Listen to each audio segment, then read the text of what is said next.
Okay, so I am working really hard tonight. I'm trying to get ready for the speech from the throne tomorrow. The speech from the throne, of course, is the document that Trudeau is going to present that supposedly outlines his vision for where we're going as a country and whatever. So I'm getting ready for that. Now, as I've been sitting here working and getting all of my communications documents ready, my phone has been going bananas from friends and family, text message after text message, social media post after social media post. Michelle, Justin Trudeau says that he has a big announcement tomorrow at 6:30. It's a big announcement.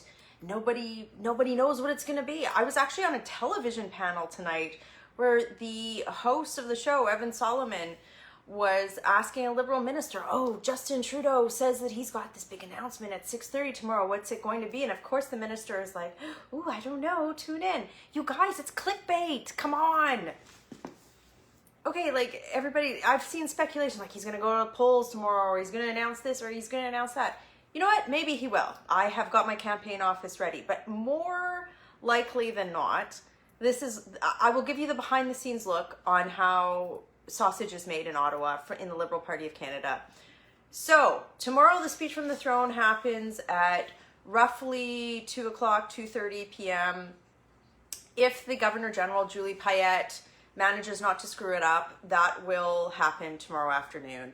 And then there's a very short period of time between the speech from the throne and when what we call the media cycle is done for the day, because reporters usually have to file for the evening news by 3:30, 4 o'clock Eastern time, right? It's a little bit different in local markets in Western Canada because of the time zone change, but of course the press gallery and the columnists, everybody are located in Eastern time zone. We can talk about the inequality of that on another video, but the reality is that most of the stories are probably already written. And tonight and in previous days, what's happening is the Liberal government is they're spinning reporters. They're leaking stuff to them saying like, oh, I can't tell you exactly what's happening, but you know, here's a little birdie told me this is what's happening tomorrow. So a lot of these reporters and stuff, because it's a lot of information and good on them, they're doing the same thing I am tonight. They're preparing their stories so that they can just cut, plug and play depending on what's said in the speech from the throne tomorrow. So a lot of these stories are going to be pre-written. But here's the thing. As an opposition member, I can only respond to what comes out of the speech from the throne, right? So I have to wait for it to be out before I respond. So I've got a very short window of time tomorrow as the health critic between when the speech from the throne is finished being delivered to when the media market closes in Ottawa to get my statements out, to get on Facebook Live, to do all these sorts of things.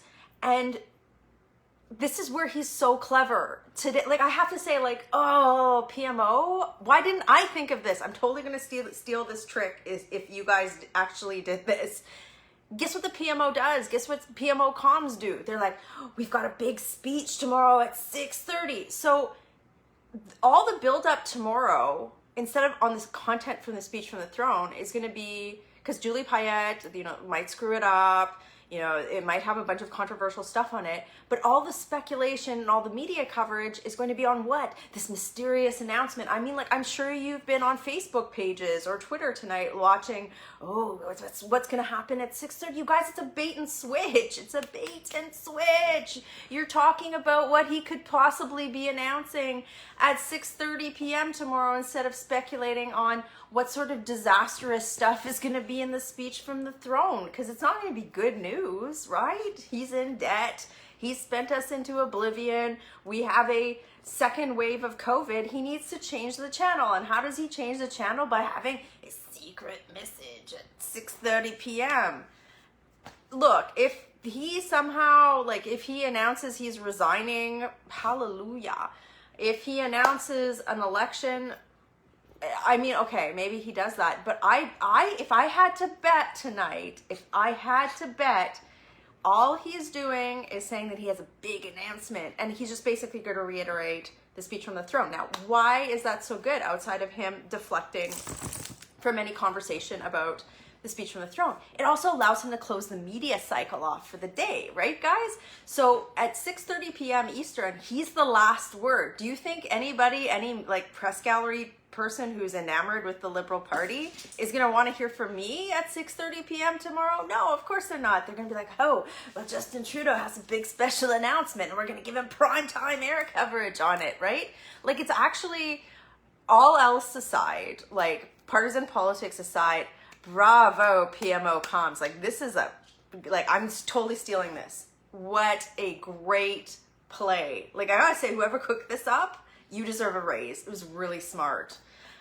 You don't deserve a raise because you're killing my province, but I say it metaphorically and out of professional respect. But, so, if he decides to resign tomorrow or call an election,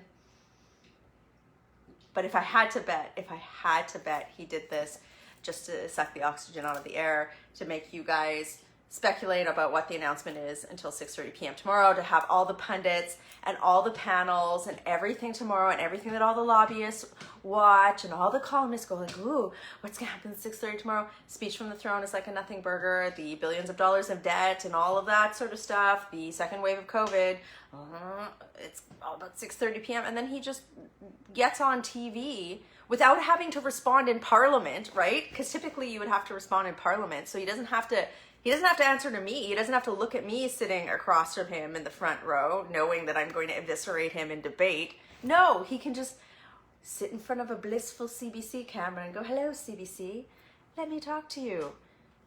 Like, it's media genius, but it's not good for you. And it's not how the Prime Minister should comport himself. This is Parliament. It's not celebrity politics. But I bet you $1 million. No, I don't. I shouldn't say that. Because, like, then if he does call the election, you'll be like, Rempel.